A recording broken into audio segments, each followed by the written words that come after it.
The purpose of my talk is to really teach some principles with regards to the growing and the shrinking of the fat cell. Now, the sort of underlying aspect to this topic is a hint at how to correct obesity, but I didn't want that to be the explicit messaging here, but rather thinking about it at the level of the individual fat cell, because there's a lot of action that happens and a lot of nuance that is lost if we fail to consider the fat cell itself rather than just a function of overall fat mass. Just talking about fat mass, we lose a lot of detail. All right, now to put things in perspective, why I'm speaking about the fat cell as an insulin-resistant scientist, I could in fact say I'm a fat cell scientist who studies insulin resistance because of its connection to that. Of all the tissues and cell types in my lab, whether it's neurons or muscle or fat, at any moment, it's usually fat that we're working the most with. Now, the reason these two go together so well is just the confluence of the prevalence of both problems, where roughly half of all adults worldwide are overweight, and over half of all adults worldwide have this little-known problem called insulin resistance. You are, of course, much more familiar with this than the average audience would be. I have, in fact, looked on with quite delight over the past 7 or so years. When I first got involved in social media and first gave a talk in a lay audience, it was not something that I remember hearing a lot about. Now it is discussed very readily, and I couldn't be happier. And why should we discuss it? Beyond the prevalence of the problem is the relevance of the problem, namely that insulin resistance contributes to all of the so-called plagues of prosperity, or these diseases of civilization, as they're also known. Virtually every chronic disease shares, they're all blossoms, or weeds, I should say, coming from the same poisoned soil, this common soil hypothesis. And rather than continuing to trim these branches back, one of the reasons I'm so passionate about focusing on insulin resistance is that if we can just fix the root of the problem, then we can address everything that would be springing from it, rather than trying to focus all of our efforts on all of these distinct disorders and just wasting a lot of effort. So the first among a handful of questions that I want to go over with you during the time we have together is to ask, how does body fat contribute to insulin resistance? Now, you've likely heard this discussed before, but as a reminder, I want to bring us down beyond fat mass to the actual level of the fat cell. And if fat mass is growing, we can gain fat mass through two different processes. On one hand, a person can be gaining fat because all of the fat cells are growing or they are undergoing hypertrophy. In contrast, someone could have gained the exact same mass of fat, and yet it didn't happen through a change in the size of the fat cells substantially, but rather it was an addition or a synthesis or a creation of new fat cells, which is a process called hyperplasia. So on one hand, we have hypertrophic fat cells, which are fewer in number, but substantially larger in volume or size. And then on the other hand, we have the hyperplastic fat cells, which are much more abundant, but generally smaller in size and volume. The hypertrophic fat cells are sick fat cells. These are the fat cells that start to contribute to disease for two reasons in the context of insulin resistance. The first reason is that hypertrophic fat cells run out of room. This is somewhat analogous to, let's say, a hotel. We have this metabolic hotel where with the hypertrophic fat cells, we have guests that continue to check into the hotel. And but we have a finite number of rooms, just like hypertrophic fat has a finite number of fat cells. However many fat cells are there are the fat cells we're stuck with. But we keep pushing more guests in, and then the hotel manager is refusing to allow the guests out of their room. It's almost like lockdowns of some kind. Heaven forbid we would ever do that. You can't come out of the room. And so more people keep getting cramped in, and eventually people find out they can fit through the bathroom window and they start sneaking out, even though the hotel manager is trying to stop them from doing that. This is very much analogous to insulin and the hypertrophic fat cell. Insulin is trying to force the fat cell to store more and more and more. However, the fat cell reaches a point of maximum dimension, which is substantial, and I will revisit that in just a moment to give you a context or an appreciation of the actual magnitude. But there is, in fact, a physical limit to how big a cell can get before the lipid, protein-heavy membrane starts to fall apart. And it's at that point where the hypertrophic fat cell starts to tell insulin, you keep wanting to make me grow. I can't listen to you anymore because I'm going to pop.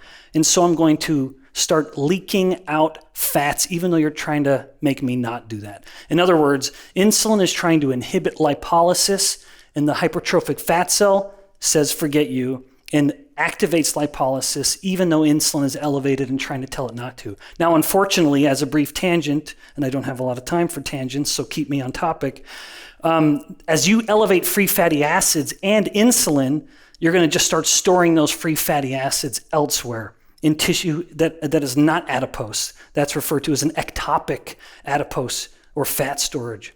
Okay, now, at the same time that the fat cell, having undergone such hypertrophy, is starting to resist further growth, it starts to get so big that it begins to push itself too far from capillaries. And the capillary is the business end or part of the vascular system. There's no movement of anything, oxygen, CO2, anything at any of the other vessels.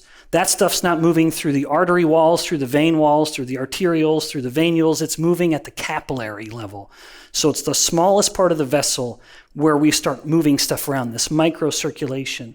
And so a cell needs to be within a handful of microns, a few dozen microns close to a capillary in order to get its oxygen and other nutrients and give up its waste products like CO2 and whatever else may be coming out of the cell.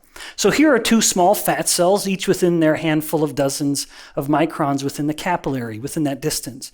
However, a hypertrophic fat cell can get so many multiples or so many magnitudes larger than a normal fat cell to the tune of 300 micrometers in diameter, and you think volumetrically we're multiplying that even more. And so you can start to see how it doesn't take a lot for a hypertrophic adipocyte population to get pushed too far from the capillary. And thus, the hypertrophic capillary or the hypertrophic fat cell is being so far from the capillary essentially starts to suffocate. It becomes what we say is hypoxic. And having become hypoxic, the fat cell tries to correct that by becoming very pro-inflammatory, secreting out into the bloodstream a load, a myriad of of pro-inflammatory cytokines, these pro-inflammatory proteins, because some of them will induce the synthesis of new capillaries, thereby correcting the hypoxia.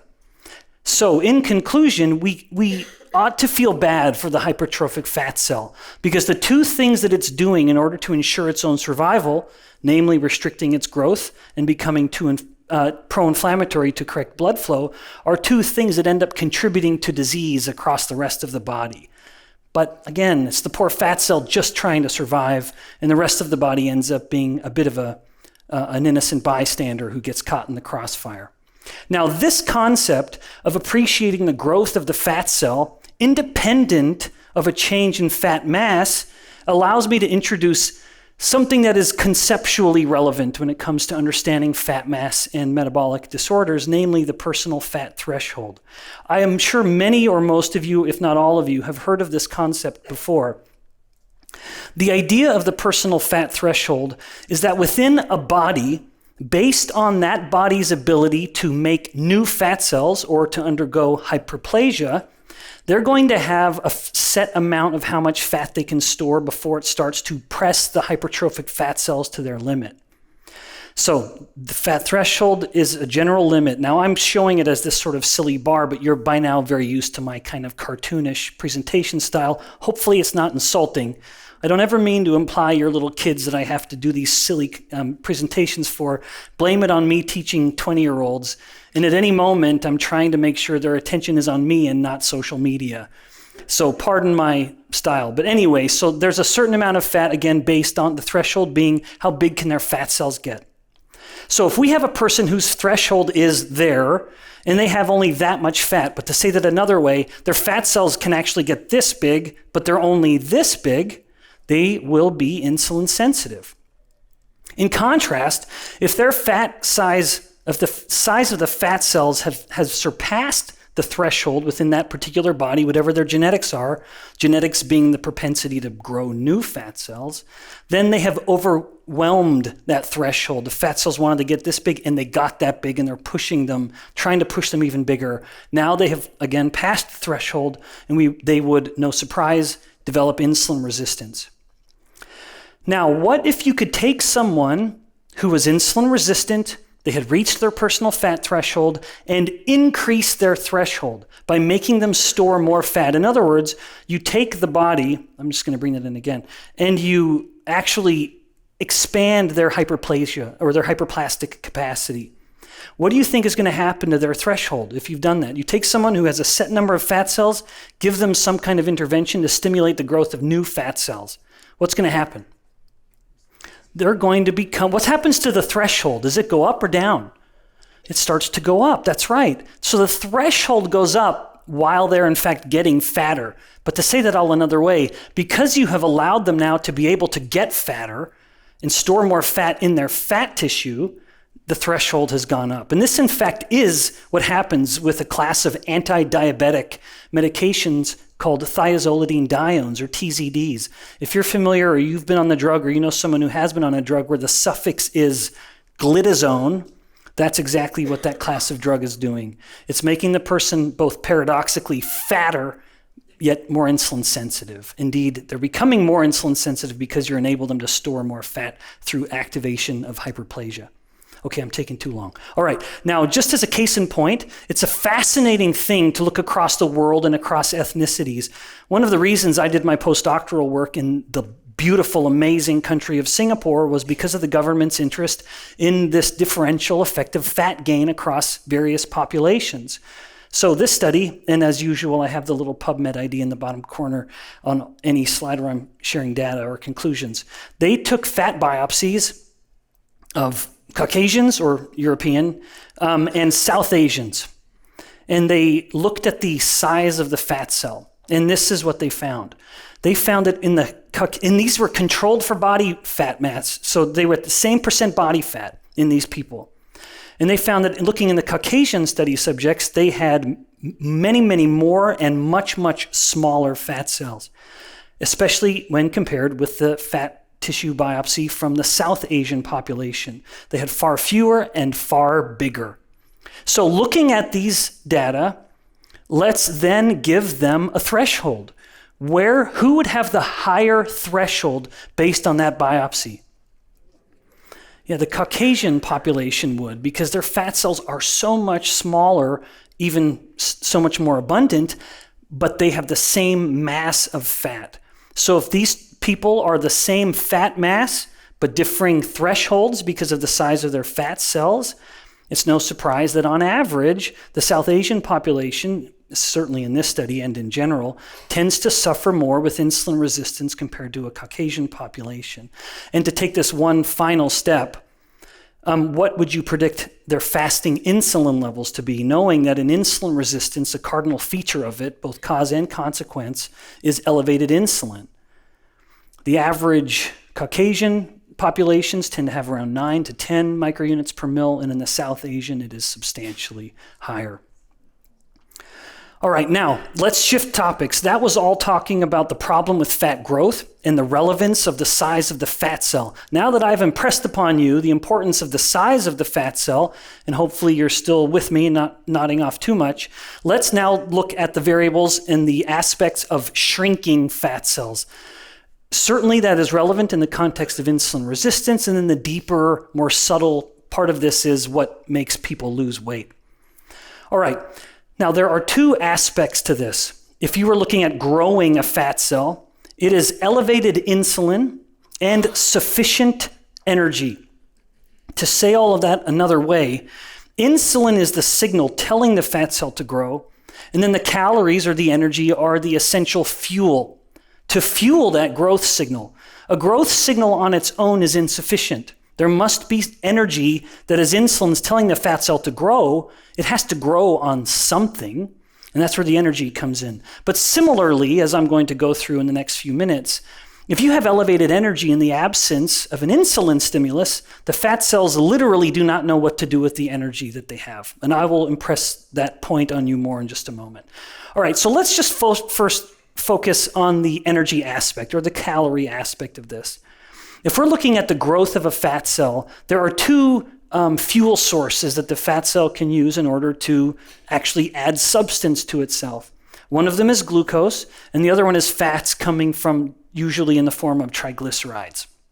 Triglycerides, which themselves are coming in the form of various lipoproteins like LDL or VLDL. Now, that's what's going in. That's what's feeding the fat cell that's trying to grow. Now, there's, of course, a back end where the fat cell is trying to give up its contents, and that comes in the form of free fatty acids through lipolysis. If you're ever measuring free fatty acids, that is always a product of lipolysis that's coming from the fat cell always.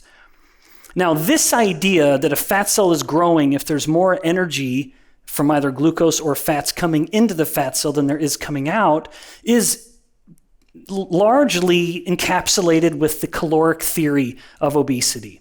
That is why we get fat or lean, or why fat cells grow or shrink. It has everything to do with the energy coming into the fat cell versus the energy going out. However, the next question, or the first question with this paradigm in mind is, well, how is it regulated?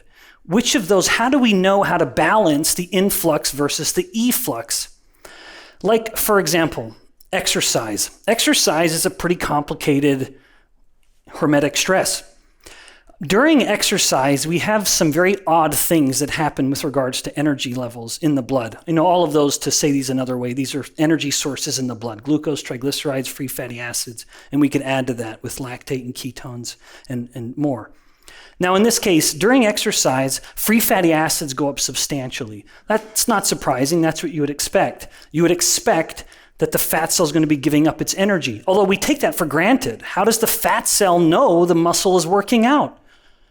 I mean, truly, I want you to think about that for just a moment. How does the fat tissue know, hey, there's a metabolic demand right now from these muscles, or whatever I'm doing some BFR, I'm sprinting, whatever's going on, I do pull-ups, I need to get that fat out of the stored fat cells into the muscle. How does the fat know that? At the same time, the fat is increasing its free fatty acids, and yet there's ever more glucose. Anyone who wears a CGM knows that as you exercise, it's very common for your glucose to rise. Why not just dump all of that glucose right back into the fat cell? Why is it, in fact, that during exercise, the fat cell will not take in that glucose? Because it won't. The fat cell begins to starve itself. How does it know? And that signal, of course, the signal to the fat cell to release more energy, even though there's abundance of energy in the blood during exercise. It's not that energy levels in the blood drop out and the fat cell can't eat it. There's plenty. A fat cell loves glucose, but it has everything to do with hormones. A cell does not inherently know what to do with the energy that it has around it. It can be swimming in a sea of energy, and in the absence of a hormone stimulus, it won't know what to do with it. That idea is just lost on too many. So hormones are the essential mediator that tells a cell, and especially fat cells, what to do with the energy that it has around it and within it. And so let's shift then. Let's leave energy behind for a moment and focus on insulin as a stimulus for telling fat cells to grow. Because remember, it is the growth of the fat cell that contributes to insulin resistance, which then contributes to metabolic disease. So this is a concept and a topic that goes beyond just getting fat or getting lean. It really does touch on chronic disease risk. So in the case of elevated insulin, when insulin is increased, there are two mechanisms whereby it is promoting the growth of fat cells particularly well. The first is that it increases the uptake of the energy, and the second is that it regulates the efflux, or the elimination of the energy, or the leaving of the energy from the fat cell. So the first one, increasing the energy uptake. When insulin elevates, it increases glucose uptake into the fat cell. Indeed, in the absence of an increase in insulin, that cannot happen at all. So that is essential. Glucose will come into the fat cell, and the fat cell knows exactly what to do with it because insulin has told it what to do with it. Even then, even after insulin has escorted the glucose into the fat cell, it hasn't stopped. It knocked on the door, ushered the glucose in like a gentleman dropping off his date, make sure she's safe. And then the insulin goes on to tell the fat cell what to do with that energy, specifically activating every enzyme involved in lipogenesis, or the synthesis of fat from those carbons in the glucose. So again, when insulin is up, it is directly ushering the glucose in and telling the cell what to do with it, namely turn it to fat. So now, what about the lipids?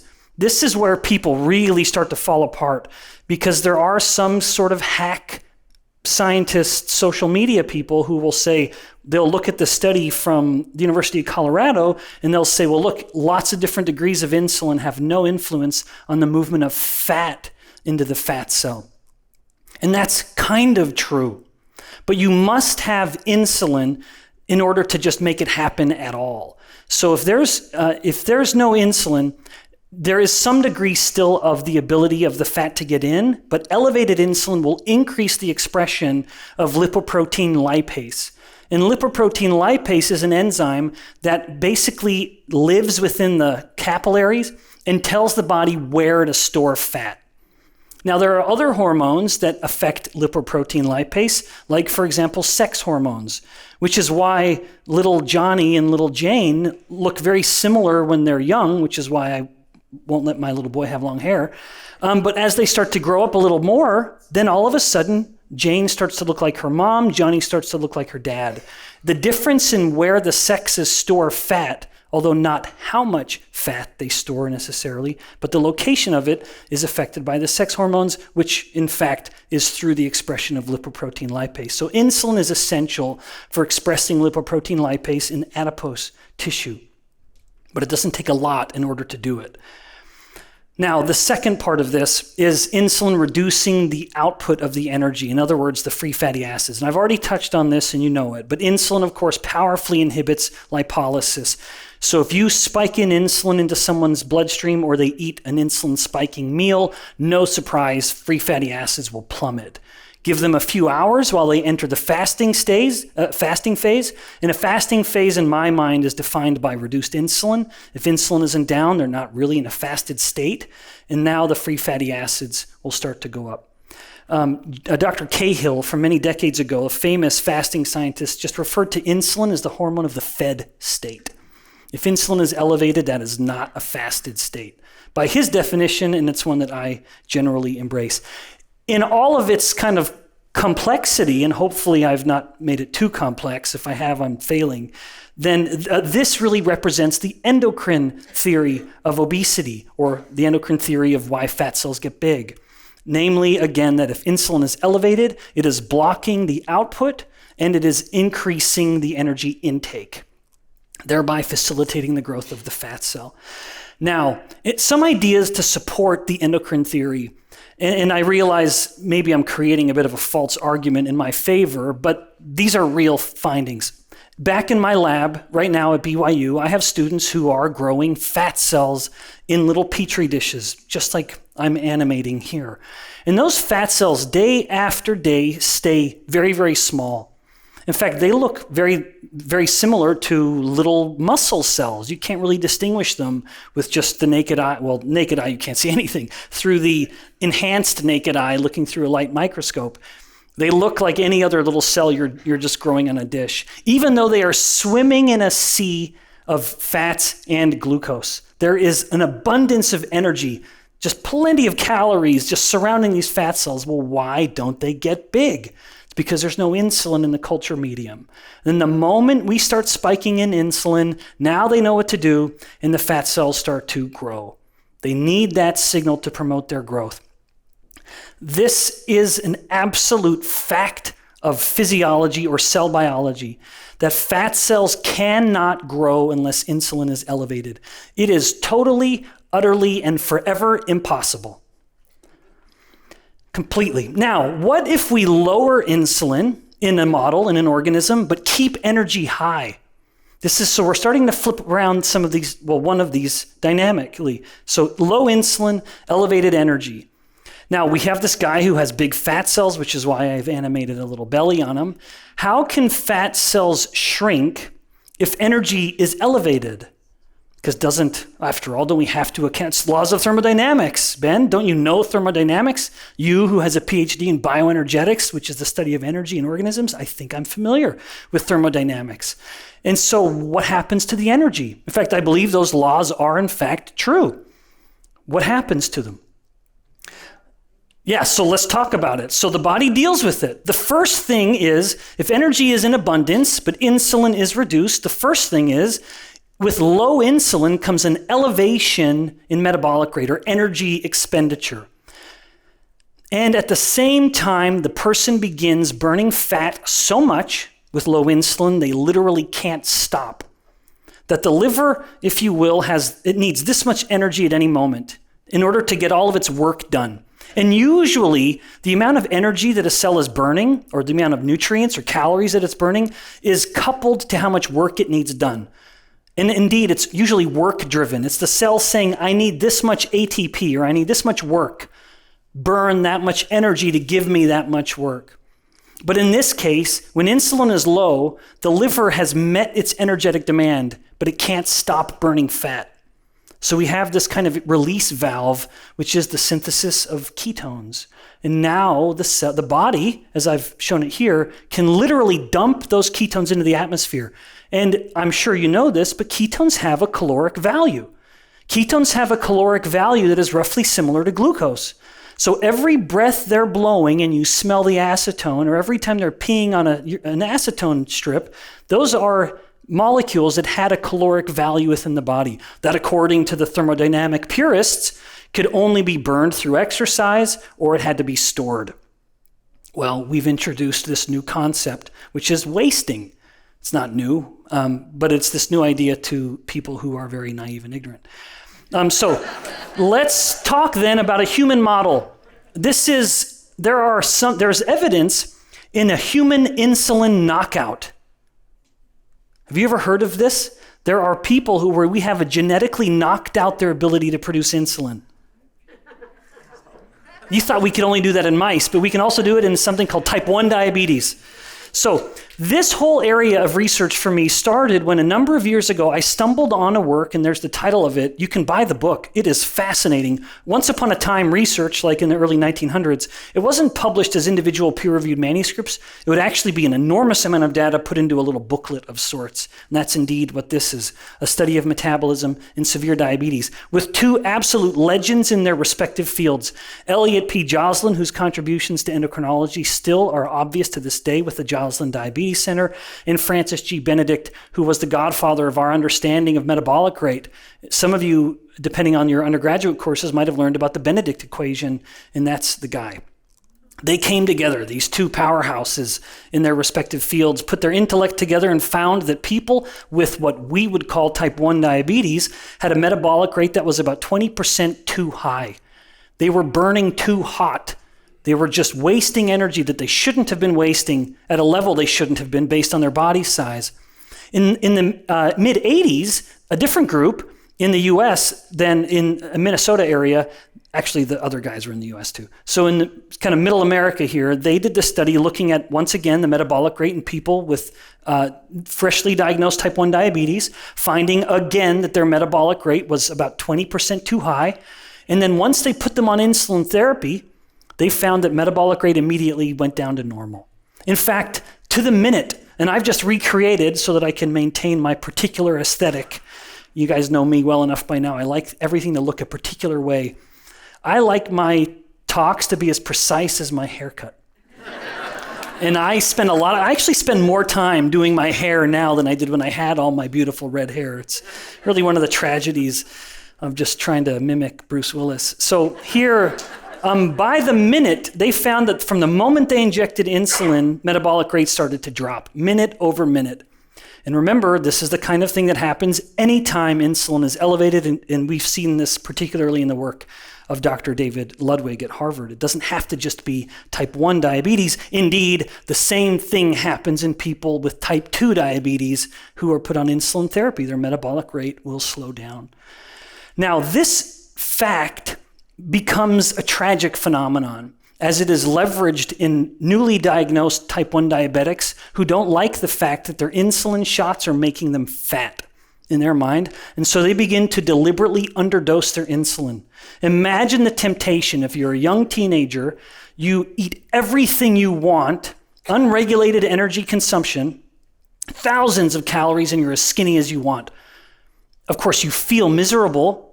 You have ketoacidosis, you're massively hyperglycemic, you feel miserable, but you're thin. Then you go on your insulin therapy and two things start happening. You start eating less and you start gaining fat, and you're uncomfortable with it. So imagine the temptation for the type 1 diabetic to simply enjoy that chocolate cake as much as they want and just not poke themselves with a needle. That would be pretty tempting. Of course, the consequences are disastrous, but they look great as far as they're concerned. So again, the deliberate underdosing to stay skinny. It increases energy expenditure and increases energy wasting. And so to add another rule here, fat cells must shrink if insulin is low. Now, what if we flip around the other variable? What if we kept insulin elevated within the organism, but restricted the consumption of energy, or in other words, calorie limiting, to say that another way? Well, unfortunately, insulin wants to store energy in any tissue that is capable of energy storage. And there are a handful. Muscle has a capacity to store energy for later use. The liver has a robust capacity to store energy for later use. But of course, the tissue that trumps them all is the adipose tissue. Of course, it can store orders of magnitude more than the next closest tissue. And so it's no surprise that if insulin is elevated, it will push a lot of energy into the fat cells. And what then happens to the amount of energy total in the blood? If insulin is up and energy coming in is down, what do you think happens to the amount of energy in the blood? It starts to go down. Now, there is a tissue that has a very high metabolic rate. It's one of the trifecta of high metabolic rate tissues who has no capacity for energy storage, must constantly rely on the energy that's in the blood, and that's the brain. So in this instance, where the brain doesn't have its own energy supply and must constantly rely on the energy in the blood in the form particularly of two types, what are the two fuel sources for the brain? Glucose and ketones. Now in this case with high insulin, what do you think's happened to glucose levels? They've of course bottomed out. High insulin, what has happened to ketogenesis? It has bottomed out. And so the brain begins to suffer substantially. In fact, so much so that if this problem isn't corrected, the brain says, my current workload requires this much energy. I'm not getting this much energy, so I'm going to turn off. And that happens. This was a study by George Cahill, the fasting scientist I mentioned earlier. You could never get approval to do this nowadays. He took fasted people and injected them with insulin. And he found, look what happened. From that very moment, energy starts going down. That's a perfect example of what I'm talking about. If you restrict energy, but somehow keep insulin elevated, emphasis on somehow, italicized, underlined. If you somehow keep insulin elevated, you deprive the body of its circulating energy, the brain shuts off, including reduction in ketones, and that is, in fact, what we commonly call diabetic shock. So, if energy is down in an organism, if you start restricting energy, what do you think happens to insulin? Every time. Because of this, if insulin stays high, the brain says, I can't do this anymore, and shuts off. Insulin will go down. It won't even matter how you're restricting the energy. If you've put someone in a normal caloric state, which gave them the body mass they had, and start depriving them of energy, insulin must drop. You're eating less, you're feeding less. And remember, insulin is the hormone of the fed state. And if there's less of a fed state through restriction, no surprise, insulin comes down. Some of you are already seeing where I'm going with this, which is we've now introduced this massive confounding variable that exists in every single study you've ever seen published that has compared low carb versus low fat diets. Because what they've done with the low fat diets is take the people that are eating a standard American or standard global diet. It's not fair to blame this on the Americans anymore. The standard global diet, and you've taken who are eating freely ad libitum, and you're going to say you have to now adopt a reduced calorie diet that happens to be a little lower in fat than you might have been eating. But if you actually look at the composition of all of the macronutrients, they're eating less than they were before. Are you seeing where I'm going with this? And what happens when we eat these different macronutrients? Just as a reminder, these are the 3 macros, and I'm talking about non-diabetic populations, because if it were diabetic, the protein effect would be a little higher here. In non-diabetics, there is no response with insulin to protein, nor is there ever with fat, but there is substantially with glucose. Even in an insulin-sensitive person, a glucose load will require about a 2 to 3 hour run of insulin. And of course, most people have spiked it back up again before they've ever given that a chance to come down. Now, let's go back to this. So the low-calorie diet versus the low-insulin diet. The problem here then with these studies is that there is this catastrophic confounding variable in every paper that's ever been published that takes people that are freely eating and goes through weight loss through a calorie restricted, even if it's low fat, even if it's high carb, it's lower carb than it was where they started. Do you see what I'm talking about? You've restricted the carbs, even though that wasn't the explicit intention, or at least it shouldn't have been the intention. But it's a wonderful way to confound the results and find no finding. Now, the confounding variable being that every time you restrict, all low energy diets are in fact insulin lowering diets as well. Let's just look at one of the most famous. This was a paper published by Shai et al. In the New England Journal of Medicine. They put people into 3 different diets for 24 months. So there's a lot of power there with the length of that study, because many of these studies that are funded by the NIH nowadays only go for a week or 10 days, which is just laughably silly. So you'll notice, though, some of the difference that go beyond just the amount of carbs they're eating, but including the amount of calories. In the low-fat diet and the Mediterranean, so-called Mediterranean diet, were calorie restricted. And there was a slight differential in fat to carbohydrate with the Mediterranean. And then on the low-carb diet, they were allowed to eat as much as they wanted, but at first, they could only eat 20 grams of carbohydrate. And then I'll show you why they increased it when we look at weight loss. So first of all, let's look at what happens to glucose, insulin, and the insulin resistance score as measured by the HOMA-IR. First, they found that the Mediterranean diet was the worst. Low fat was worst. For glucose changes, low carb was best. In fact, this reflected a theme for all of the variables. So even though the other group was eating less, lower calorie, but low fat, so higher carb relative to the low carb group, it was still the worst performer. Then they also looked at weight loss. And this is where the change in carbohydrates becomes a little shocking and very unfortunate. They looked at the low-fat diet. It had an initial drop and started to restore a bit, which is kind of common. Mediterranean went down and tended to stay down. Low-carb diet went down a lot and then creeped up quite a bit. Well, the study authors were so worried about that substantial weight loss that what do you think they did to how much carbs the people were eating? They said 20 grams of carbs is obviously too low. They're losing too much weight, and so they increased it to 120. Isn't that amazing? It's so unfortunate, but it is the reality. Now, to my last point in highlighting this study, it is what happened to insulin levels. No surprise that the low-carb diet had the biggest drop in insulin. It also had the greatest drop in weight loss, despite not telling them that they needed to restrict calories. Mediterranean diet had the next biggest drop. Even the low-fat diet had a drop in insulin. And it always happens when you're taking free-living people eating the standard global diet and putting them onto a low-fat, isocaloric even, but low-calorie, hypocaloric diet. They're always going to be eating fewer carbs and just less of everything.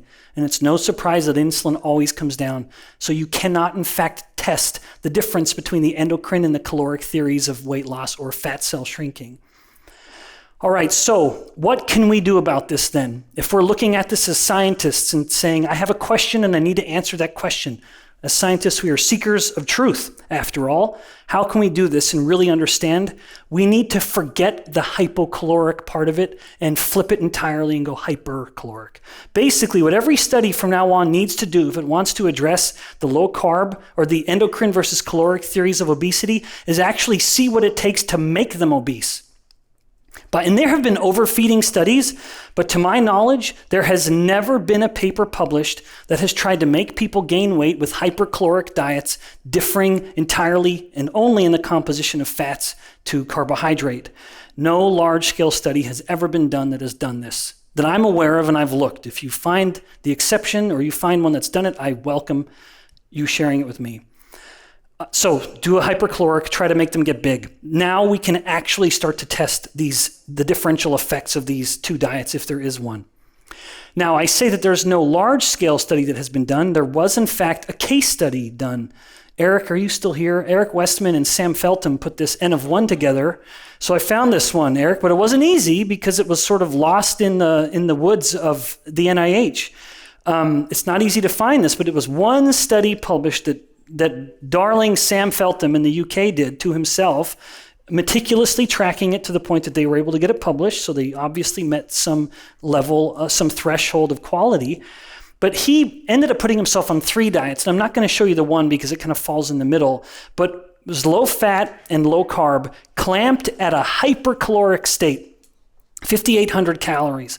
And this was the composition of the diet. So about 65% carb on the low-fat diet, which fits roughly the global standard of being around 65 to 70, or global average. And then a low-carb diet where carbs were down to around 6%, which is really great. He did it very, very well.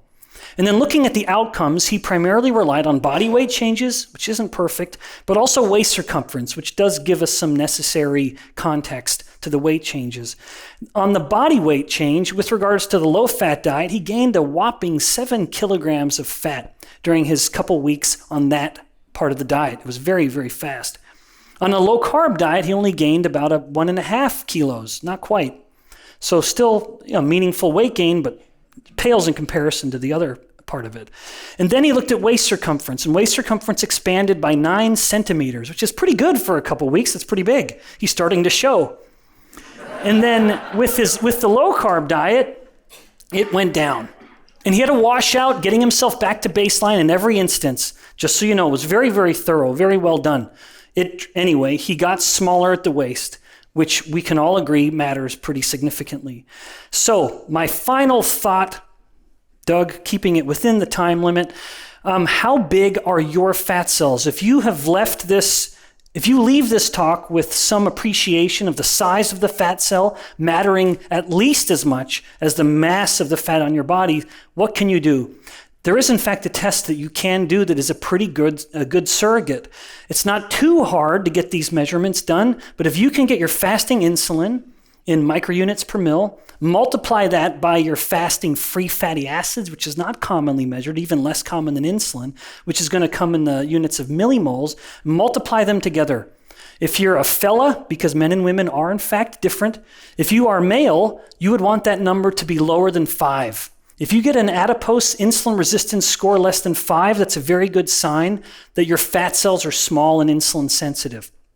And for the ladies, it's a higher number because women burn fat much faster than men. Indeed, significantly, about 50% faster than men do. Now, ladies, you're thinking, well, why am I fatter than my male counterpart? Because you're also putting more in at the same time. But women, in fact, their fat cell not only has more lipolysis at any moment, but it actually just has a higher metabolic rate itself.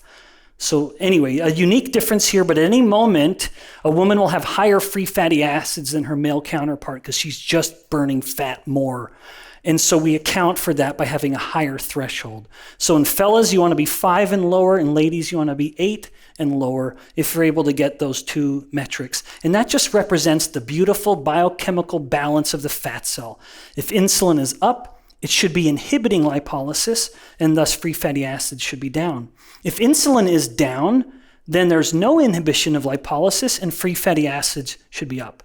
They will never be in the same direction unless it's outright starvation, and I don't mean fasting, but I mean starvation. If they're elevated, then it means insulin resistant. The high insulin is no longer sufficient or capable of inhibiting lipolysis. Now they're both elevated, and as I noted before, now you're simply going to start telling other tissues in the body to start storing that fat in that ectopic pattern, contributing to insulin resistance throughout the body. Thank you so much for listening. I'll be happy to answer any questions. Thank you. Trochlesion, 48 states. So Jim Johnson, I think you're aware of this study, but if the listeners are not, or maybe it's relatively new, he took cadaver pancreatic cells and he exposed them to different human pancreatic cells and exposed them to different macronutrients. Yeah. And he was surprised to find that 20% or somewhere around 20% of human pancreatic beta cells actually produce a significant amount of insulin when exposed to fat, the macronutrient fat. How should we incorporate this information into the diet prescription? Yeah, I remember that study. And Jim he's really great up at BC at UBC. Yeah, my concern with that study was us extrapolating the explant to in vivo. That the way he was treating the fat cells was with just straight free fatty acids, albumin bound. And that is a very modest contribution to the body's overall fat movement. If you actually quantify the total amount of calorie or fat transported on lipoproteins versus free fatty acids, it's just enormously separated. So on one hand, I wish they would have softened some of the conclusions to note the model, the explant, and then extrapolating it back to the whole human, that if you're eating fat, that is not at all how the beta cell will see it. So if they would have replicated the intake, they should have actually put it in chylomicrons rather than bound to albumin. Now, having said that, I think it's profoundly relevant, but I would then say if we translate his finding to the body, the most generous conclusion I would make is that there are then perhaps some people, assuming we didn't introduce an artifact, in the whole process, what if they incubated it in the buffer a little differently? The temperature might have been a little off. Being a basic scientist, I know these things matter so much. Now, Jim is very, very thorough, but we just have to know the moment you've taken it out, you're introducing multiple steps of potential confounding variables.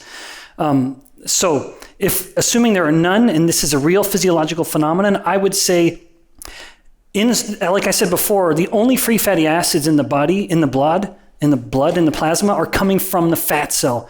So it may be that some people have a bit more of a negative feedback in turning off lipolysis. So if someone's losing weight because insulin is low, they've entered a they've entered a lipolytic state because insulin's low. As the lipolysis continues unchecked or somewhat at a high rate because of the low insulin, as the free fatty acids begin to accumulate, it may reach a point in some people where their pancreas starts to say, I need to stop the weight loss, and thus start to release some degree of insulin, which would in turn start to shut off lipolysis.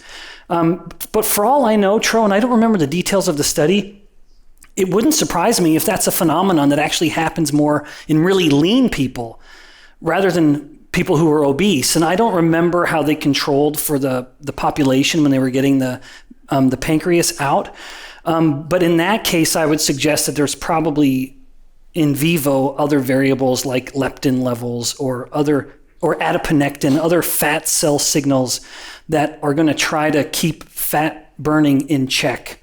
So anyway, there's a lot of things in my mind. It's all very clear, but I worry that I haven't articulated it particularly clearly. But anyway, those are my conclusions on this study.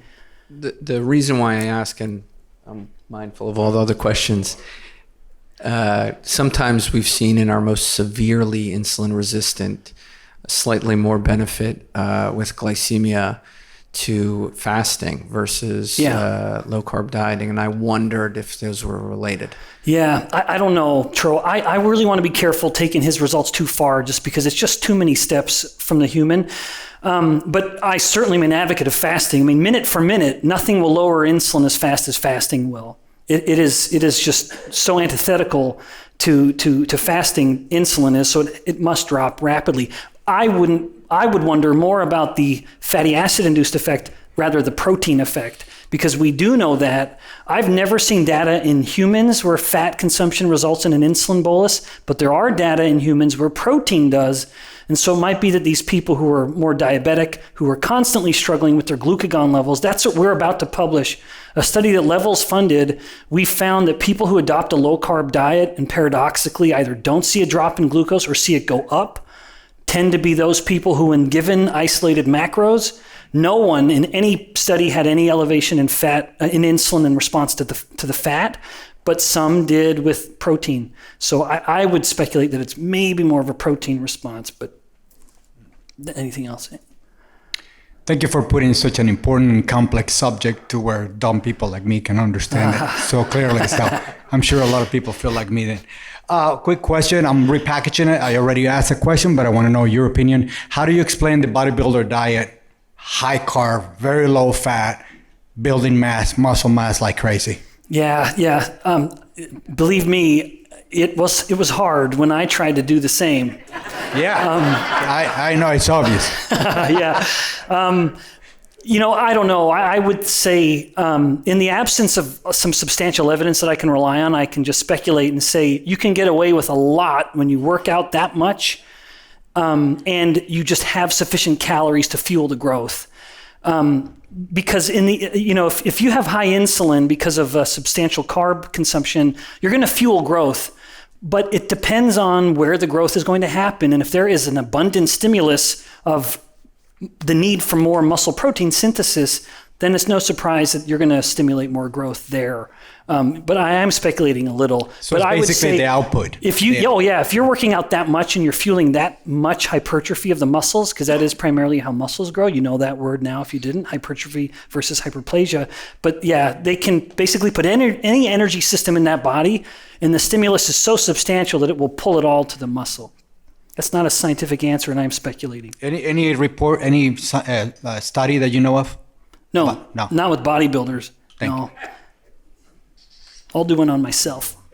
Hi, Ben. Hey. Michael Wood from Seattle.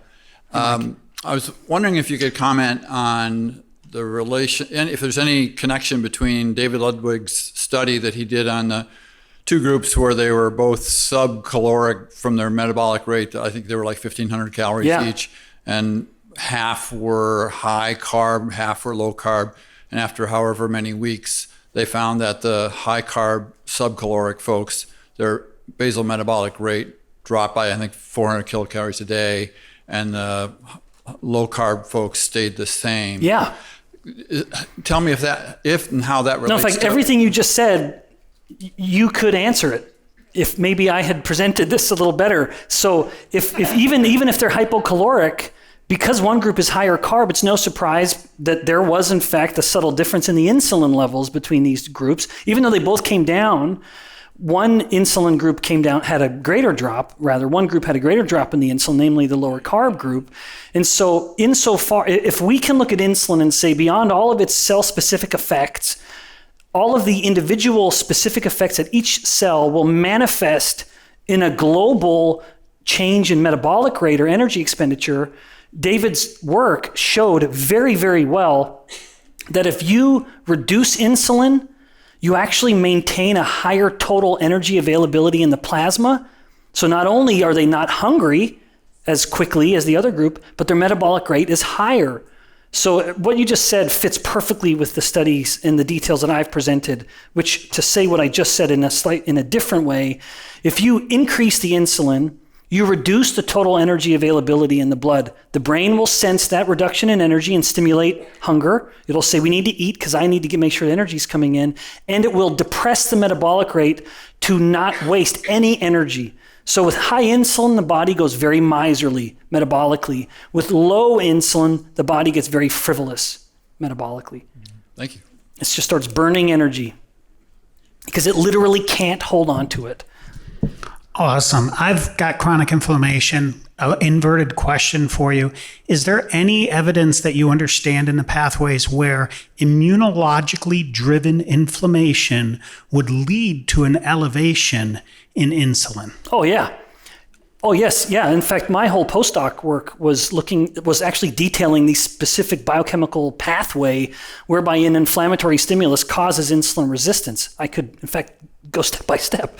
In my memory, I am right now. So yes, if you take a model, even from the level of a cell, and basically every cell of the body, almost every cell of the body has the potential to respond to an inflammatory stimulus. Now, it may not be actively releasing antibodies or trying to engulf cells like the prototypical white blood cells are, but even a muscle cell, especially a fat cell, the cell itself will activate so-called immune or inflammatory pathways, even though it's not overtly involved in an immune process.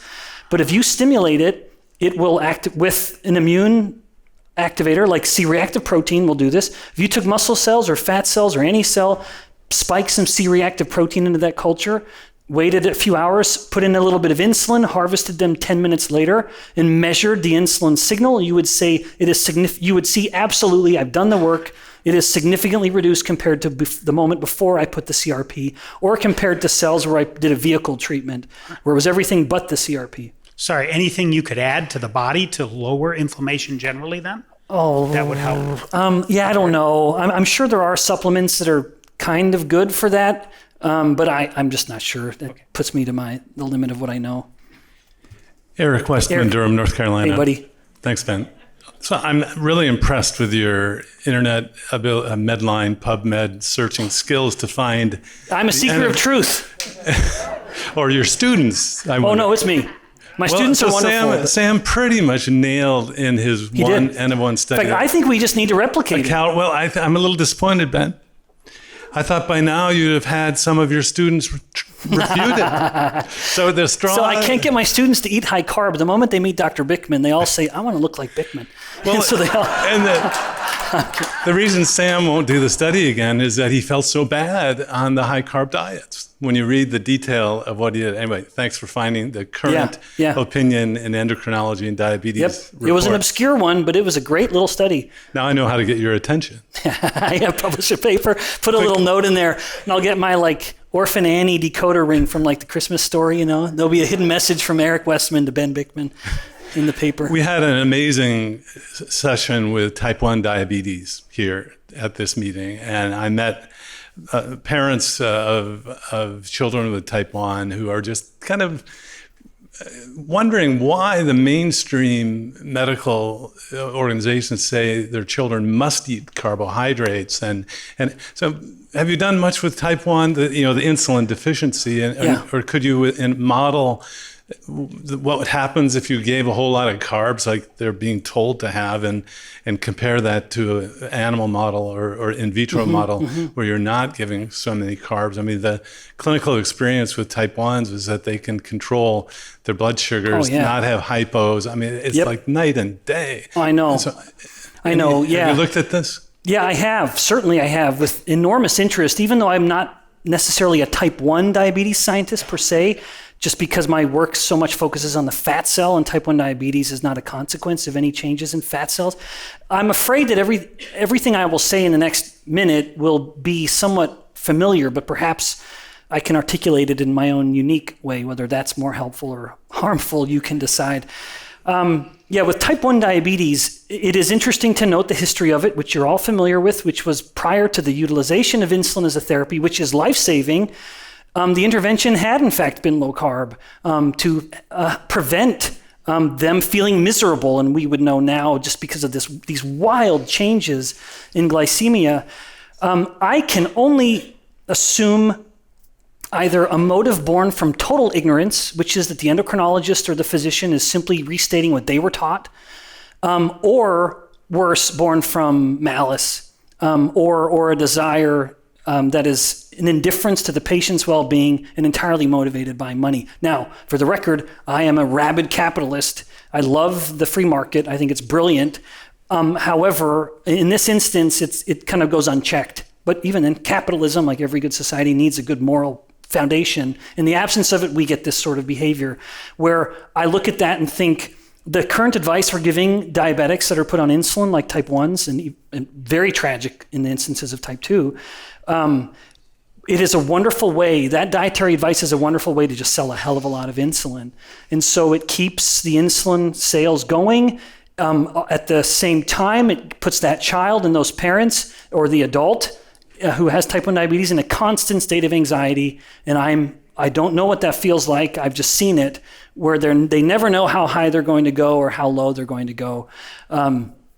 So anyway, those are my thoughts, Eric, that I can assign only either ignorance or malice to the advice to eat whatever you want and cover it with your insulin, which is what they say, this frivolous statement. Yeah. But that's not helpful. It's not helpful. I wish it were, but I don't know any other way. I have no grand insight into why that would be the course of treatment. It just is. Hi, my name is Roxana, Söderberg, Canada. When adipose tissue is affected by lipedema, I have that. So do the same rules apply, or is there different set of rules? Yeah, I don't know.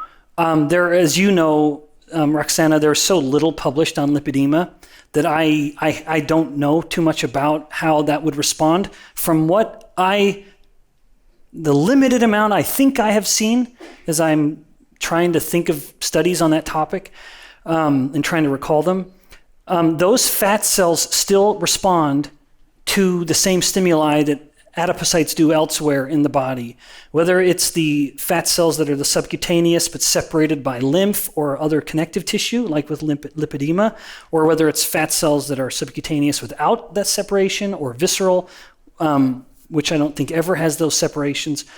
I believe they still respond to the same stimuli, and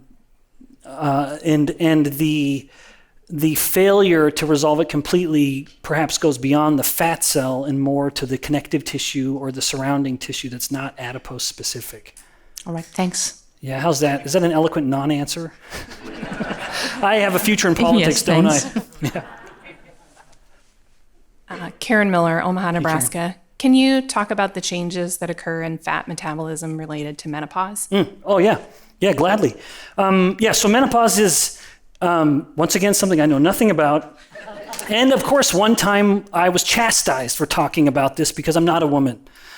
Isn't that kind of thing just so exhausting? Really, isn't it? Where you can only talk about something if you've lived it. Think of how little we'd know. But thank you for allowing me to talk about that, even though I've not lived it and never will. So the big change, of course, with menopause is the reduction in estrogens and progesterone in particular, because both of those have very specific effects, especially estrogens, where estrogens they're primarily what's responsible for the higher turnover of fat within the female adipose tissue. So just like I said earlier, that at any moment a woman is dumping out more fat from her fat cells than a man, but is putting more in, that's primarily estradiol dependent. And this is substantial. If you do a biopsy of a female, subcutaneous, biopsy of a male, but I emphasis on subcutaneous because visceral fat manifests even differently still. But you take the male subcutaneous adipose, the female subcutaneous adipose, you put it into a little culture that will keep it alive, slowing its death. But that's another problem with Jim's work, is that the pancreas is dying from the moment you've taken it out. You're just trying to slow down its death. But you've done this and you're quantifying the amount of free fatty acids coming out of it. It is almost 2 times higher. I mean, it is substantial from the female fat. So estradiol is primarily doing that. It's feeding it and removing it faster. So when you then remove the estradiol signal, you've just slowed the whole thing down. I joked once with a female colleague, and I don't know if it worked that well. We don't get along very well. But I said that when a woman goes through menopause, she just loses her metabolic superpower and becomes like a man. Where really, all the same complications of having fat mass, now she has the same risk as a man does. Did that come out clearly? So at pre-menopause, a woman will have more fat than her male counterpart and be substantially healthier.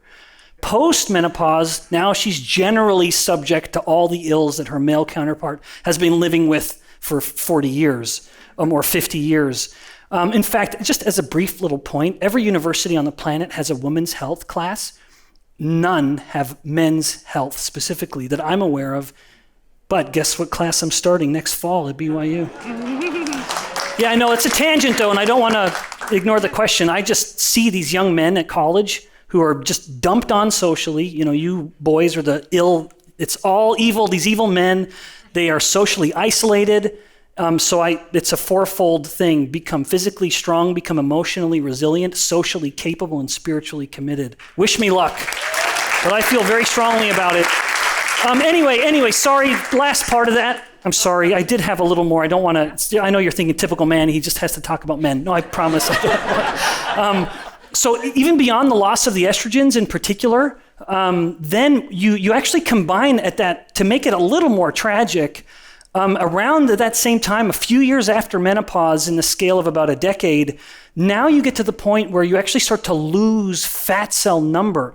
So the life cycle of adipose development, adipocyte growth, or the hyperplasia, from the time a baby is born through childhood, through puberty, we're making the number of fat cells. This is number of fat cells is going up. Then the moment they finish puberty, mid-teens in girls, late teens, or even early 20s in boys, that's much longer, much later, then they plateau. For the most part, there's a certain subset of the population that can continue to go, but that is not common. Even in obesity, it is not common. Most people plateau, and they stay plateaued until they're about 60. And then around 60, fat cell number starts to drop. Now, that is an opportunity, or it is your doom. It is an opportunity because now that happens in men and women. But again, around that same time, just preceding it, the woman started to lose the superpower of not only turning over fat, but also storing it subcutaneously, because remember, that was an estradiol-specific phenomenon. Storing it subcutaneously, that's a very healthy place to store fat rather than viscerally, but with the loss of the estradiol, she starts to store more viscerally. Fat cell number starts to drop, but if a person continues to eat the same way they did before, they're gonna wanna still have that much fat stored on their bodies. So as fat cell number starts to drop, what do you think starts happening to fat cell size? Yes, it goes up, but there's an opportunity as fat cell number goes down. If you can start to change the diet to not force the hypertrophy, then you in fact can get leaner.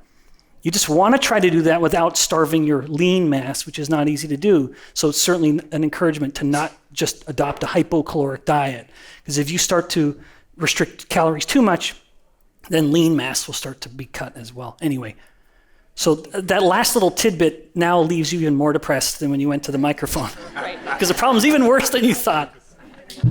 Thank you, Ben Bikman.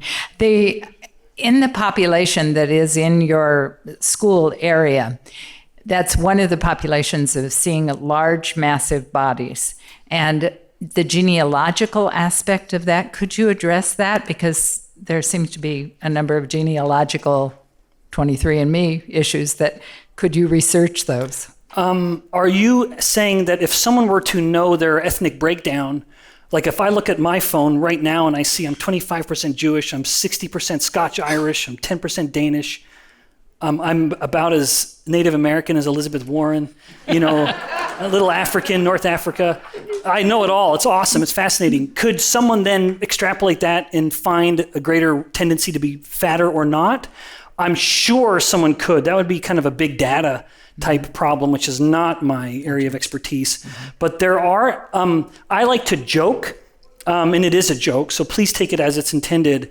As you look across the ethnicities, partly, and I showed some of this, certain ethnicities have the ability to make more fat cells, which creates a bit of a metabolic paradox at first glance, where they have the potential to get fatter and not have consequences through most of that fat gain until it starts to become a hypertrophic problem. Generally, Caucasians can get the fattest. And that may be, if we start to speculate on the why, and I like to joke with my students, those are divine questions. Why is it working that way?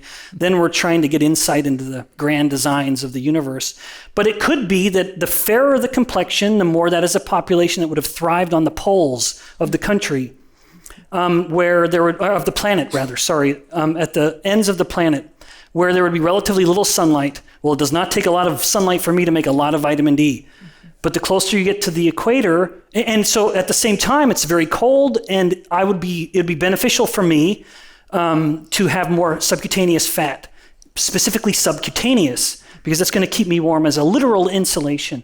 Then the closer you get to the equator, there have these two differential effects. One, a darker complexion is going to be much more beneficial. You're not going to get sunburned, and you can handle the sun, but you need more sun to make more vitamin D. But now, as it's hotter, you don't want as much subcutaneous fat. And so it's no surprise that that would tend to be an ethnicity that would have less capacity to make new fat cells, and at the same time, a relatively higher percent of storing it in the liver and viscerally. Now, despite what I just said, you're going to think, all right, well, then it's whites on one end and blacks on the other, but that's actually not the case. So I appreciate that even as I've just articulated this theory, I'm challenging it now, because you think it would all be based on complexion. That's just not true. At its simplest, and I think I'm accurate, Caucasians can get the fattest, and then on the other end, it would be kind of Chinese Asian ethnicity. Maybe South Asian right around there too, so Indian, Asian. Those are the populations that you give them just a modest amount of fat gain and they're already pre-diabetic and hypertensive, et cetera. Then all the other ethnicities, Hispanic, Black, et cetera, start to fall in the spectrum. And I don't want to try to speculate where. Thank you.